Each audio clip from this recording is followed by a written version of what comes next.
মহান আল্লাহ তাআলা বান্দার চিরকল্যাণকামী। তিনি তার বান্দার জন্য সব কাজ সহজ করে দিয়েছেন।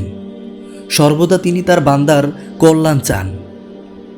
প্রিয় মুসলিম ভাই ও বোনেরা, আল্লাহ যাদের কল্যাণ চান, এই ভিডিওতে তাদের 5টি আলামত তুলে ধরা হলো।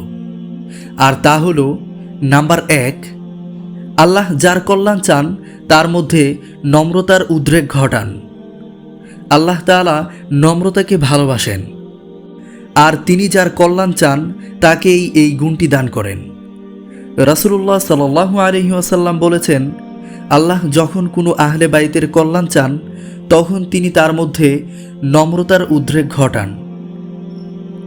নাম্বার 2, আল্লাহ তাআলা যার কল্যাণ চান তার দেহ, সম্পদ ও সন্তানদের বিপদগ্রস্ত করেন। আল্লাহ তাআলা যে ব্যক্তির কল্যাণ চান তার নিজের এবং সম্পদ ও সন্তানদের উপর বিপদ দেন। রাসূলুল্লাহ সাল্লাল্লাহু আলাইহি ওয়াসাল্লাম বলেছেন, কোনো ব্যক্তির জন্য বিনা পরিশ্রমে আল্লাহর পক্ষ থেকে মর্যাদার আসন নির্ধারিত হলে আল্লাহ তাআলা তার দেহ, সম্পদ ও সন্তানদেরকে বিপদগ্রস্ত করেন। অতঃপর সে তাতে ধৈর্য ধারণ করলে শেষ পর্যন্ত বরকতময় আল্লাহ তাআলা কর্তৃক নির্ধারিত উক্ত মর্যাদার স্তরে সে উপনীত হয়। নাম্বার 3, আল্লাহ তাআলা যার কল্যাণ চান তাকে দুনিয়ায় শাস্তি ভোগ করান। যারা আল্লাহর প্রিয় বান্দা তাদের তিনি দুনিয়াতেই কিছু শাস্তি ভোগ করান, যাতে পরকালে তার সেই বান্দাকে শাস্তি ভোগ করতে না হয়। হযরত আনাস রাদিয়াল্লাহু তাআলা আনহু হইতে বর্ণিত, রাসূলুল্লাহ সাল্লাল্লাহু আলাইহি ওয়াসাল্লাম বলেছেন, আল্লাহ যখন তার বান্দার মঙ্গল চান তখন দুনিয়াতেই তাকে তাড়াতাড়ি বিপদ আপদের সম্মুখীন করা হয়, আর যদি তিনি তার বান্দার অকল্যাণের ইচ্ছা করেন তখন তিনি তার গুনাহের শাস্তি প্রদানের থেকে বিরত থাকেন। অবশেষে কিয়ামতের দিন তাকে এর পরিপূর্ণ আযাবে নিপতিত করেন।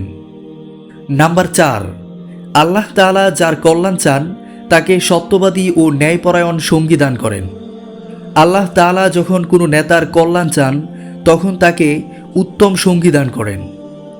আম্মাজান আয়েশা সিদ্দিকা রাদিয়াল্লাহু তাআলা আনহা হইতে বর্ণিত, তিনি বলেন, রাসূলুল্লাহ সাল্লাল্লাহু আলাইহি ওয়াসাল্লাম বলেছেন, আল্লাহ যখন কোনো নেতার কল্যাণের ফয়সালা করেন তখন তিনি তাকে সত্যবাদী, ন্যায় নিষ্ঠাবান উজির দান করেন। যদি সে নেতার কিছু ভুল হয় তখন সে উজির তাকে স্মরণ করিয়ে দেয়। নাম্বার 5, আল্লাহ তাআলা যার কল্যাণ চান তাকে দ্বীনের জ্ঞান দান করেন। হযরত মুআবিয়া রাদিয়াল্লাহু তাআলা আনহু হইতে বর্ণিত, রাসূলুল্লাহ সাল্লাল্লাহু আলাইহি ওয়াসাল্লাম বলেছেন, আল্লাহ যার কল্যাণ চান তাকে দ্বীনের প্রজ্ঞা দান করেন। রাসূলুল্লাহ সাল্লাল্লাহু আলাইহি ওয়াসাল্লাম বলেন, আল্লাহ দানকারী আর বন্টনকারী। আল্লাহ তাআলা আমাদেরকে এই 5টি গুণের অধিকারী হওয়ার তৌফিক দান করুন। আমিন ইয়া রাব্বাল আলামিন।